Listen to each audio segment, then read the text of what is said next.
Ate, paki-confiscate yung kinuha sa lounge yung orange. Ito yung Kingdom. Meron pa rin pong mga pulis doon. Good evening po. Magandang araw.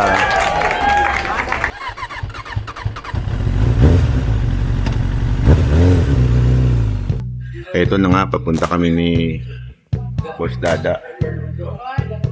Himpapawid na naman para sa isang matinding press con. Sinama ko ang Mocha Girls si Chloe tsaka si Baby Jade. Ayan Kita nyo? Ayan sila Ganyan sila pag tumanda. Mga blondie pa rin. Sobra ka na! Pati, paki-confiscate yung kinuha sa lounge yung orange.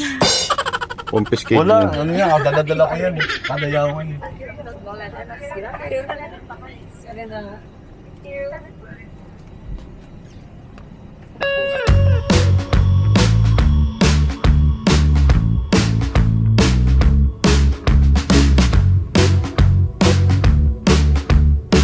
Nandito na naman tayo sa Davao para sa isang press con. Actually, di nga tayo magtatagal. After press con, uwi na rin tayo.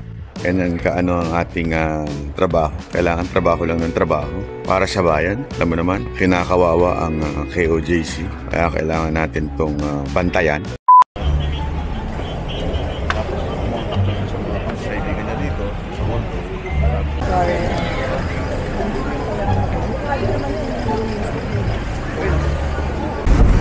Nandito na naman po tayo sa SMNI, sa KOJC.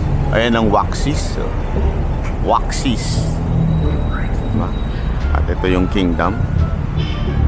Meron pa rin pong mga pulis doon. Tatago yung mga pulis. Ay, sir. Welcome. Asan na yung mga checkpoint? Andito na. Oo nga, wala na ngayon. Nandun na. Inusog-usog konti. Hi, good evening. Good evening po. Magandang araw. Ay, thank you. Thank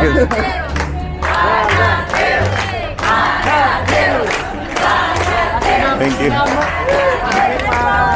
Hello po. Good evening, sir. Magandang araw. Oh, sa pambansang loyalista.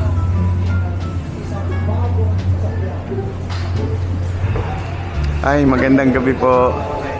Magandang gabi, ma'am. Hello po. Ay. Opo. Saka. Andyan po. Ay, sir. Gusto niyo yung oxtail. Uy, Tanga. Uy. Sarap mo ito,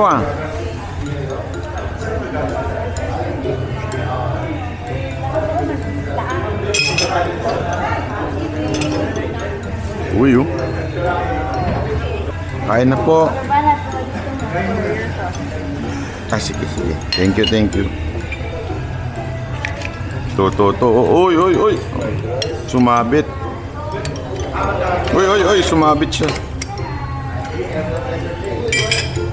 Uy, kain. Uy, boss. Asa mga bata mo? Wala Ako naman, hindi mo sinama yung mga bata mo. Sira na naman ang diet ko, Hindi na ako nagkakanin for longest time, Ngayon lang, kaya lang kasi sarap nitong ito. Malo. Yo, thank you. Ay, salamat. Kung si Boss Dada bumabait pag napapasok sa KOJs, ako nagkakasala. Bakit? Nasisira yung diet ko. Sir Jay, kain na. A few inches later. Ito na yung namin pag-uusapan. Ang bihirang buhay ito. Nung high school ako, ito yung mga iniiwasan ko, yung mga papers. Pagdating ngayon, biglang napahamak ako sa ganito. At dahil dito, hindi na kukontrol ito ng gobyerno ni Marcos. So lahat ng assets related to that at konektado sa Kingdom of Jesus Christ at ng mga ano pa mang bagay na sa tingin nila ay may influence to the people and naka-align sa political interest ng mga Duterte na gusto nilang lumpuin principally. So, andito na nga po tayo uli. Pauwi na kagad tayo sa Manila. Nag-press con lang tayo, uuwi rin tayo sa Manila agad-agad. Balik na. May tayo maganda umupo. Misak sa akin sana. So, agad dito na lang po muna. Bye-bye.